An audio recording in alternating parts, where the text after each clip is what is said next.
7-year-old Tommy stood at the edge of the sidewalk, tears streaming down his face as he watched the bikers work on their motorcycles. His small voice broke through the rumble of engines.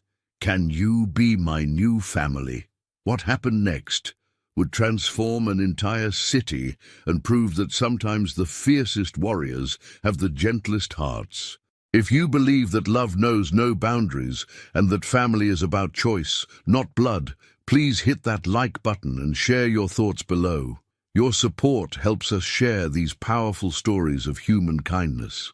The morning sun cast long shadows across Riverside Avenue in Cedar Rapids, Iowa, as Tommy Morrison pressed his face against the window of his aunt's house. His breath fogged the glass as he watched the motorcycles lined up outside Rex's Custom Cycles, their chrome gleaming like promises he didn't understand. At 7 years old, with almond-shaped eyes that held more sadness than any child should carry, Tommy had learned that some people looked at him and saw only what made him different. "Get away from there!" Aunt Helen snapped from behind, making him jump. "How many times do I have to tell you? Stop staring at those thugs!" Tommy's lower lip trembled, but he didn't cry. Mom had always said he was brave, her special warrior. But Mom wasn't here anymore. She'd been gone for 3 weeks, taken by something the doctors called cancer, leaving Tommy in a house where love had died long before she did. "Sorry," he mumbled, the word thick in his mouth. Speaking was harder when he was scared, and lately he was always scared. Helen huffed, returning to her phone call. "Yes, I'm still here. No, I haven't found a place for him yet. You'd think with his condition there'd be programs or something. It's not like I asked for this." Tommy understood more than adults thought. He knew condition meant Down syndrome. He knew place for him meant somewhere that wasn't here. He knew he wasn't wanted. Outside, Rex Bear Sullivan straightened from the Harley he'd been working on, his massive frame casting a shadow across the oil-stained concrete.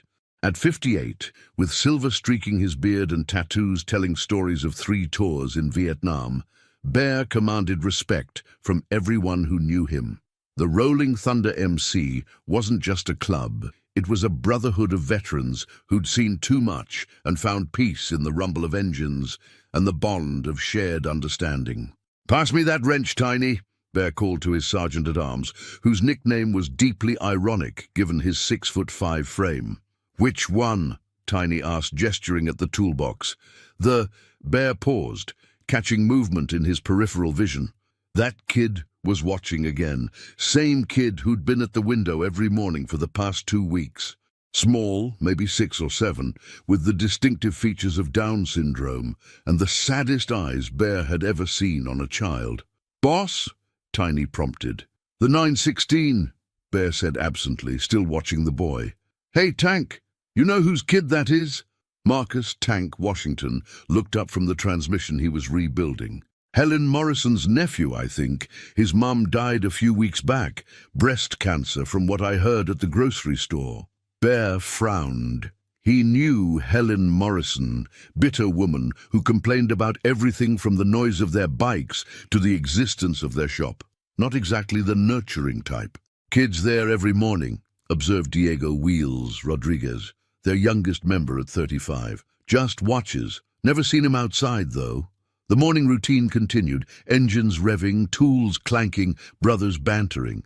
But Bear kept glancing at the window, at the small face that appeared and disappeared like a ghost haunting a life he wasn't allowed to live. Around 11, Helen's voice carried across the street. "I don't care if you're hungry. You had breakfast. Now go to your room and stop bothering me. I have things to do." The bikers exchanged glances. Bear's jaw tightened. He'd seen enough suffering in his life to recognize it in all its forms. "Maybe we should—" Wheels started.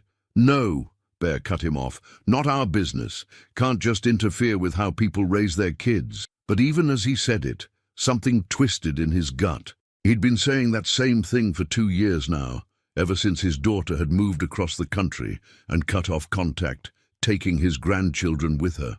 Not his business, not his place. The words tasted more bitter each time. The shop closed at 6, but several members lingered, working on personal bikes or just enjoying the brotherhood. Bear was adjusting his carburetor when he heard it, a small voice, barely audible over the ambient noise. "Excuse me?" Every head turned. There, standing at the edge of their property, was the boy. He wore pajamas despite the evening hour, no shoes, and his face was streaked with tears. He swayed slightly, clearly exhausted and probably hungry. Bear slowly stood, not wanting to frighten him. "Hey there, buddy. You okay?" The boy took a shaky step forward. His words came out in a rush, like he'd been practicing them.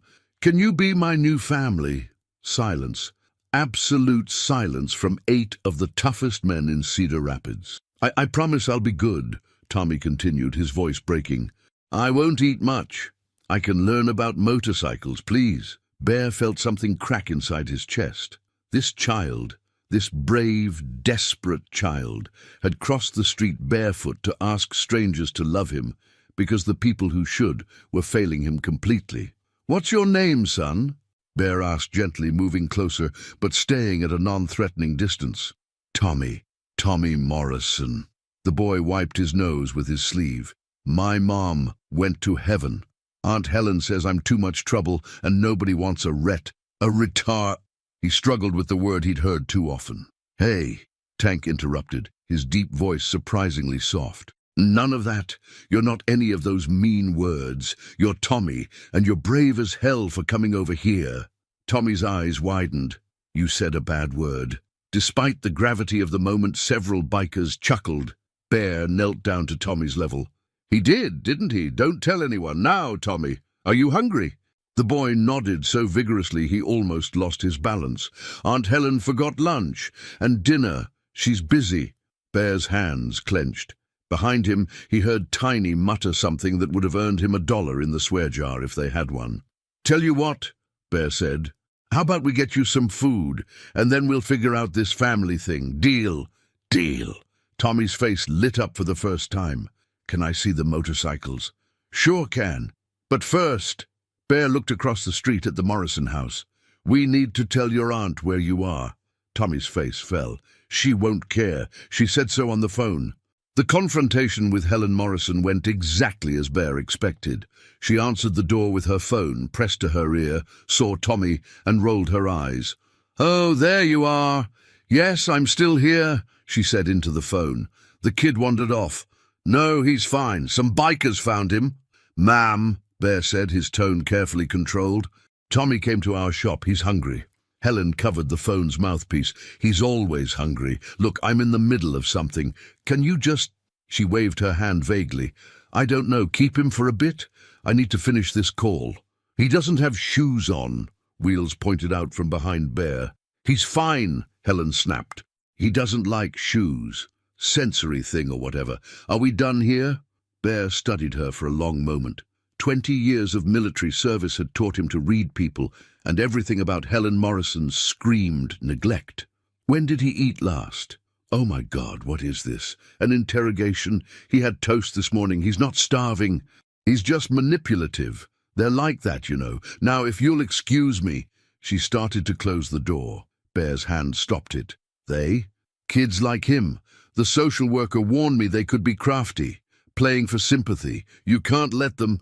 "He's 7 years old," Tank growled from beside Bear, "and his mother just died." Helen's face hardened. A mother who didn't bother to make proper arrangements, just assumed family would step up. Well, I stepped up, didn't I? I took him in, but I'm not equipped for this. I work from home. I need quiet. He's always making noise, always needing something. She looked past them to where Tommy stood with Tiny, the giant biker letting the boy trace the patches on his vest. "I've called 5 group homes. There's a waiting list." "Group homes?" Bear's voice dropped dangerously low. "Specialized facilities. For kids like him, where he'll get proper care." Helen lifted her chin defiantly. "It's what's best for everyone." Bear felt rage building, the kind he hadn't experienced since combat. But this wasn't the place for it. Not with Tommy watching. "We'll bring him back in an hour." "Whatever," Helen said, already closing the door. "Just make sure he doesn't get hurt. I can't deal with emergency rooms on top of everything else." The walk back to the shop was quiet. Tommy held Bear's hand, his small fingers trusting and warm. The boy looked up at the bikes with wonder, temporarily forgetting his troubles.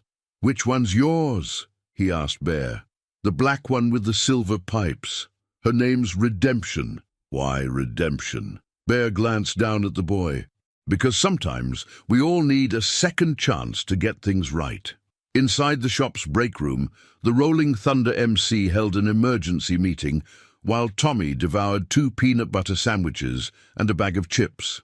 Wheels had found some old sneakers in the lost and found that almost fit.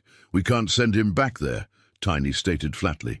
"You heard her. She's gonna dump him in a home first chance she gets." "Not our call," Bear said, though his heart wasn't in it. "She's his legal guardian." "Bullshit," Tank countered. "That ain't a guardian. That's a warden. Kids being neglected." "He asked us to be his family," Wheels added quietly. "When's the last time any of us got asked something that important?" Bear rubbed his face. They were right, all of them. But the law was the law, and 8 bikers couldn't just adopt a child because he asked nicely. "Uncle Bear," a small voice interrupted. Everyone turned. Tommy stood in the doorway, sandwich crumbs on his face. "I'm sorry. I called you uncle. I won't do it again." "Why'd you call me that, buddy?" Bear asked gently. "'Cause Mum said uncles are men who love you and keep you safe, and you gave me food, and you have kind eyes." Tommy's face scrunched up. "But Aunt Helen says I assumed too much. I'm sorry." Bear's throat tightened. Around the table, hardened veterans blinked suspiciously bright eyes. "You can call me Uncle Bear if you want," Bear managed. "I'd be honored." "Really?" Tommy's face lit up. "Can I call all of you Uncle?" "Hell yes," Tiny said, then caught himself.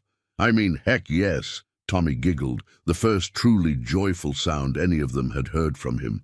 "Uncle Tiny, that's funny 'cause you're really big." The moment was perfect. Then reality crashed back as Bear's phone buzzed. Helen, texting, "Is he coming back or what? I have plans tonight." "Tommy," Bear said carefully, "we need to take you home now." The boy's face crumpled. "I knew it. Nobody wants me. It's okay. I understand." "No," Tank said firmly. "That's not it at all. We want you, but there are rules, laws. We can't just—" "Keep me?" Tommy finished, tears rolling down his cheeks. "I know, I'm too much work. That's what everyone says." Bear knelt beside him. "Listen to me, Tommy Morrison. You are not too much work. You're a gift, and we're going to figure this out, I promise." "Promises are important," Tommy said solemnly. "Mom said never make them unless you mean them. Your mom was a smart lady, and I mean it. We're going to figure this out. All of us," Wheels added. "The whole club." "Rolling Thunder don't abandon family," Tiny confirmed. The next morning, Bear was at the shop early, but not to work on bikes. He had Helen Morrison's number and a plan. The conversation was brief and transactional. "I want to help with Tommy," he said simply. "Maybe take him some days. Give you a break." "Why?" Suspicion dripped from her voice. "What's in it for you? Does it matter?" "You need help, we're offering." A pause. "You can't be thinking of. I mean, you're not equipped to handle a special needs child." "Neither are you, apparently." "I'm doing my best," Helen snapped. "You have no idea what this has been like. My sister dumps this on me and dies, leaving me to figure everything out. His disability checks barely cover food. I had to take time off work. My boyfriend won't even come over anymore." Bear bit back several responses. "So let us help. Weekends, after school, whatever you need. Why do you care?"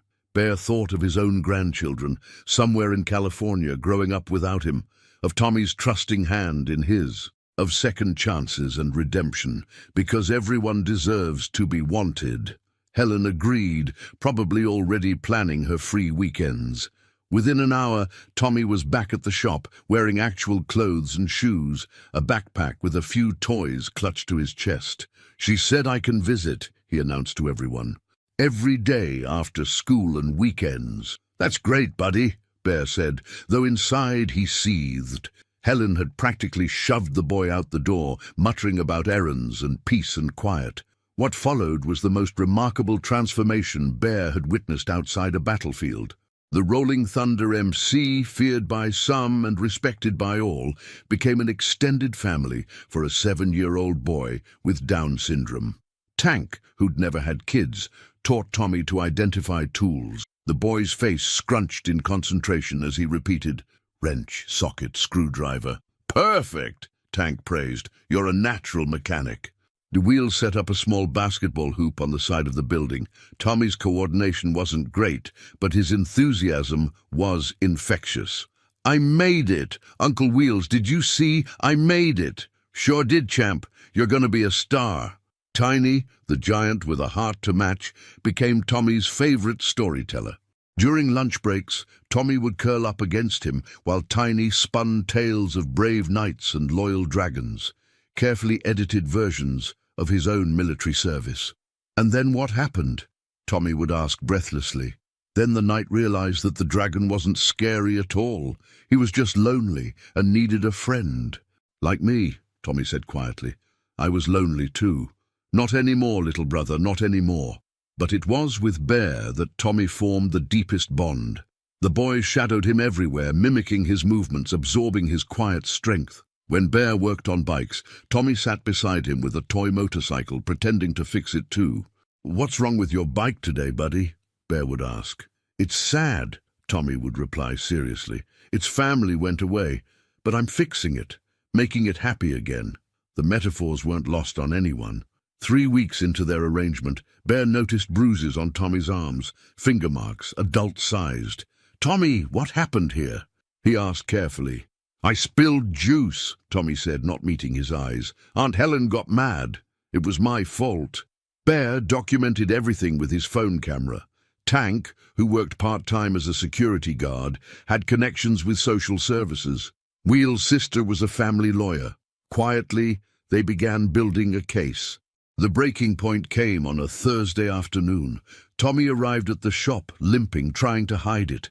His lunch bag contained a single piece of bread and a note from Helen. He had a big breakfast. Don't give him too much. "When was your big breakfast, buddy?" Bear asked gently. "Yesterday," Tommy admitted. "But it's okay. I'm not very hungry." His stomach growled loudly, betraying the lie. That night, the Rolling Thunder MC held a vote. Unanimous. They were going to save Tommy Morrison, legally and permanently. "I'll take guardianship," Bear said. "I've got the most stable situation. House is paid off, steady income from the shop and my pension. We'll all help," Tank added. "Set up a schedule. He'll have 8 uncles instead of 1. "Helen won't fight it," Wheels predicted. "She wants him gone. We're offering her an out where she doesn't look like the bad guy." "And if she does fight?" Tiny asked. Bear's expression was stone. "Then she'll learn what it means to go to war with Rolling Thunder." The next morning, Bear arrived at the shop to find Tommy already there, sitting on the steps. His lip was split, and he clutched a garbage bag of belongings. "She said I can't come back," Tommy whispered. "She said you probably don't want me either, but I had nowhere else to go." Bear lifted the boy into his arms, feeling the trembling little body relax against him. "You're home now, son. You're home." "Forever?" Tommy asked, hope and fear warring in his voice. "Forever and then some," Bear promised. Rolling Thunder protects its own. As if summoned, bikes began arriving. Tank, Tiny, Wheels and others. Word had spread. Tommy Morrison needed his family, and family always showed up. "Uncle Tank!" Tommy called out, still in Bear's arms. "Uncle Tiny! You're all here!" "Where else would we be, little brother?" Tiny replied. "We've got you." Helen Morrison signed the guardianship papers within a week, barely hiding her relief. Social services, presented with Bear's stable home, the club's support system, and evidence of neglect, fast-tracked the process. The day it became official, the Rolling Thunder MC threw the biggest party Cedar Rapids had seen. Tommy, wearing a tiny leather vest with Prospect patched on it, beamed as his new family celebrated around him. "Uncle Bear!" Tommy tugged on Bear's sleeve that night as bedtime approached in his new home. "Is this real? You're really my dad now." Bear knelt beside the race car bed they'd assembled together. "It's real, son. I'm your dad, and those crazy bikers are your uncles, and you're never going to be alone again." "Duh, Mom would be happy," Tommy said sleepily. She always said angels would watch over me. She just didn't say they'd ride motorcycles. Bear tucked him in, his heart full for the first time in years. Outside, he could hear bikes idling, his brothers making sure their newest member was safe on his first night in his real home. Sometimes family finds you in the most unexpected ways, and sometimes a little boy with Down syndrome and a brave heart teaches hardened warriors that love isn't about blood. It's about showing up, standing up, and never letting go. The custody hearing was scheduled for a Tuesday morning. Bear stood in front of his bathroom mirror, struggling with a tie he hadn't worn since his retirement ceremony. His hands, steady enough to rebuild an engine blindfolded, trembled slightly. "You need help with that, Dad?" Tommy appeared in the doorway, already dressed in his best clothes, khakis and a button-down shirt that Wheel's wife had bought him. Dad. 3 weeks of hearing it, and Bear's heart still skipped every time. "I got it, buddy. You ready for today?" Tommy nodded solemnly. "Will the judge let me stay with you?" "That's the plan. The whole club's coming to support us. Even Uncle Tiny." "Especially Uncle Tiny. He practiced wearing his suit all weekend." That earned a giggle. The image of Tiny in formal wear was admittedly comical. The courthouse parking lot looked like a motorcycle dealership.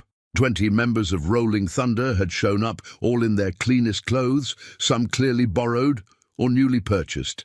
Tank had even trimmed his beard. "Tommy!" Wheels called out. "Looking sharp, little man." Inside the courtroom, Helen Morrison sat with her lawyer, looking irritated at having to be there. She'd already signed the papers. This was just a formality. But the judge, Honorable Patricia Hawkins, was known for being thorough when children were involved. "Mr. Sullivan," Judge Hawkins began, reviewing the file, "you're 58, single, and run a motorcycle repair shop. Why do you want guardianship of Tommy?"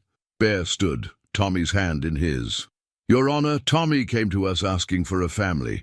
He'd been neglected, underfed, and emotionally abandoned. I couldn't turn away from that." "And your motorcycle club is involved?" "Yes, ma'am. Rolling Thunder has embraced Tommy completely. He has 8 uncles who've created a support schedule. He's never alone, never without someone who cares." The judge turned to Helen. "Ms. Morrison, any objections?" Helen barely looked up. "No, I'm not equipped for a special needs child. This is best for everyone." Judge Hawkins' expression hardened slightly at Helen's dismissive tone. "I see. Tommy, can you come here for a moment?" Tommy looked at Bear, who nodded encouragingly. The boy approached the bench. "Hi, Tommy. I'm Judge Hawkins. Can you tell me about living with Mr. Sullivan?" Tommy's face lit up. "Bear's my dad now.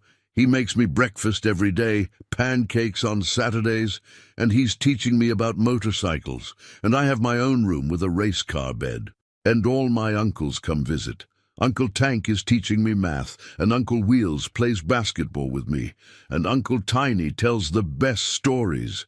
"That sounds wonderful. Do you want to stay with Mr. Sullivan?" "Forever and ever," Tommy said emphatically. "He keeps promises, and he doesn't get mad when I spill things. And he says I'm perfect just how I am." The judge smiled. "Thank you, Tommy. You can go back to your dad now." As Tommy returned to Bear, Judge Hawkins addressed the court. "I've reviewed the home study, the character references, and the support structure. Mr. Sullivan, your age was initially a concern, but the involvement of the Rolling Thunder MC actually strengthens your case. Tommy will have multiple father figures, consistent care, and, most importantly, he'll have love." She banged her gavel. "Guardianship is granted. Congratulations, Mr. Sullivan. And Tommy." The courtroom erupted in cheers from 20 bikers. Tommy launched himself into Bear's arms, and suddenly everyone was hugging. Even the bailiff was smiling. Outside, Tank popped champagne, sparkling cider for Tommy, and Tiny lifted the boy onto his shoulders. "We did it," Tommy shouted. "I have a family, I have a dad and lots of uncles." "Best investment this club ever made," Wheels said, wiping his eyes. Who knew one little boy could change everything? Word of Tommy's story spread through Cedar Rapids like wildfire. A little boy with Down syndrome, rejected by blood relatives but embraced by a motorcycle club, had captured hearts across the community. The first sign of the city's response came from Madison Elementary School. Principal Janet Coleman called Bear personally. "Mr. Sullivan, I wanted to let you know that Tommy's teacher has noticed remarkable improvements. He's more engaged, more confident. And yesterday, he gave a show-and-tell presentation about motorcycle engines that had the entire class mesmerized. He's been studying hard," Bear said proudly. "Tank's been teaching him. Well, it's working. Also, several parents have reached out. They'd like to help. One mother is a speech therapist and offered free sessions. Another family wants to invite Tommy to their son's birthday party. Apparently, Tommy's becoming quite popular." The birthday party was the first of many invitations. Tommy, who'd been isolated and lonely, suddenly had friends.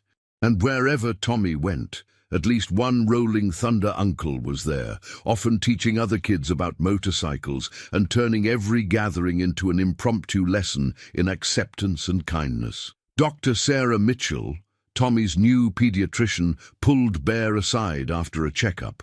"In 3 months he's gained healthy weight, his speech has improved dramatically, and his social skills are blossoming. Whatever you're doing, keep it up." "It's not just me," Bear explained. "It's the whole club. He's never without someone who cares about him.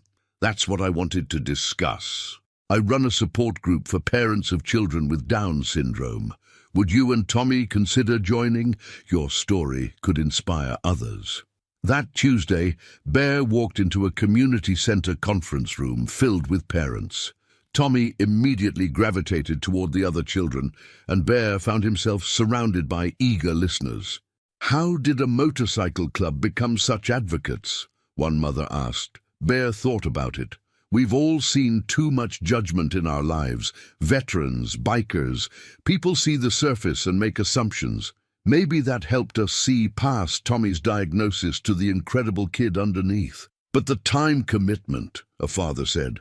"How do you manage?" That's the beauty of our system," Bear explained. "I'm the legal guardian, but Tommy has 8 uncles who've created a schedule. Monday is Tank's math night. Wednesday, Wheels does sports. Friday is Tiny's story time. Weekends, we all gather at the shop. He's teaching us as much as we're teaching him." The impact rippled outward. The local news picked up the story. Bikers with hearts of gold. How Rolling Thunder MC became one boy's family. Donations poured in, not that they'd asked. A race car bed here, adaptive learning tools there, therapy equipment from anonymous donors. But the biggest change came from within the club itself. "Boss," Diesel, a newer member, approached Bear one evening. "My sister works with Child Protective Services. There are other kids in situations like Tommy was. Maybe we could." "Could what?" Bear asked, though he suspected where this was going. "Help more kids. Not necessarily adoption, but mentorship. Showing up for kids who need positive male role models." Bear looked across the shop where Tommy was helping Tank with an oil change, chattering non-stop about his day at school. The boy who'd barely spoken 3 months ago was now a fountain of words and laughter. "Bring me a proposal," Bear said. "Let's see what we can do." 1 year later, the Rolling Thunder MC's annual charity ride had a new purpose. Instead of just raising money for veterans' causes, they now included the Tommy Fund, supporting families with special needs children. The morning of the ride, Tommy stood in the shop wearing his custom vest, Rolling Thunder's youngest member, proudly displayed on the back. He was now 8, taller, stronger, and radiating confidence. "Dad, can I give the speech?" he asked Bear. "You sure you're ready for that, buddy?" "I practiced with Uncle Tiny all week." The town square was packed. 300 motorcycles gleamed in the morning sun, but all eyes were on the small stage where Tommy climbed the steps, Bear close behind for support. "Hi, everyone!" Tommy's voice carried clear and strong through the microphone.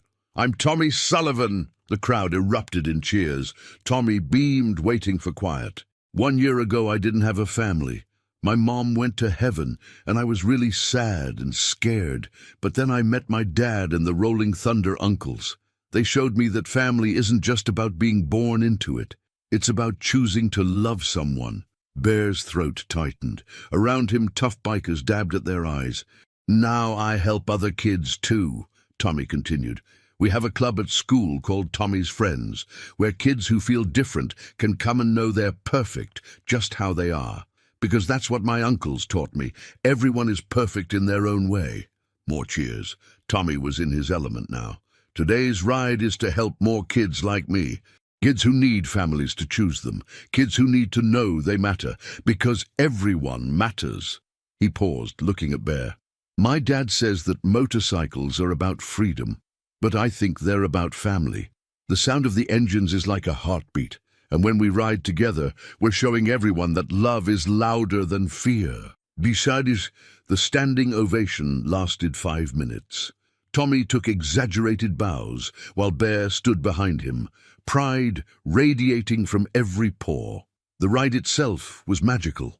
Tommy rode with Bear, his special safety seat custom-built by the club. 300 bikes roared through Cedar Rapids, led by a little boy who'd transformed an entire community's understanding of what family meant. They raised $40,000 that day, but more importantly, they raised awareness. 5 families with special needs children joined their support group.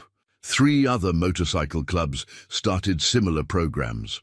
The ripple effect of one brave little boy asking to be loved spread far beyond Iowa. At the closing ceremony, Mayor Patricia Williams presented Tommy with a key to the city, for showing us all that courage comes in many forms, and that the strongest families are those bound by choice and love. That night, as Bear tucked Tommy into bed, the boy asked, "Dad, do you think Mom can see us from heaven?" "I'm sure she can, buddy. I think she's happy. She always said angels would take care of me. She was right. They just ride motorcycles." Bear kissed his son's forehead. "Get some sleep, little warrior.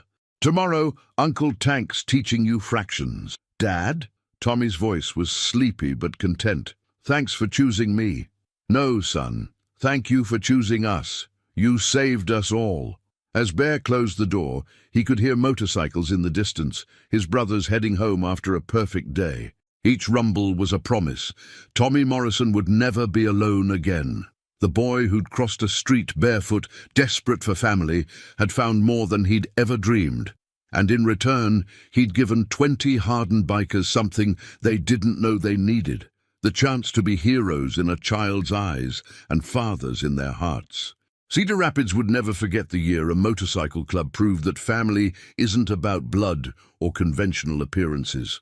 It's about showing up, standing firm, and choosing love. Every time engines roared through their streets, they remembered. Sometimes angels wear leather, ride Harleys, and answer the prayers of little boys who refuse to give up on love.